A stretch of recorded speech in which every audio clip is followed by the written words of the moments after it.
Messenger, how to archive messages. Hey everyone, welcome back to our channel. In today's video I will guide you on how you can archive messages on Messenger, so make sure to watch the video till the end. So if you would like to archive messages on Messenger, all you have to do is go ahead and first of all launch the Messenger application here. Now let's say there is a certain chat that you would like to hide from your main chat page and then you want to archive it.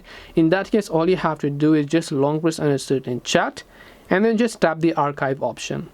Now once you send that chat to archive, it will not show up in your chats feed and you can only find them in the archive section.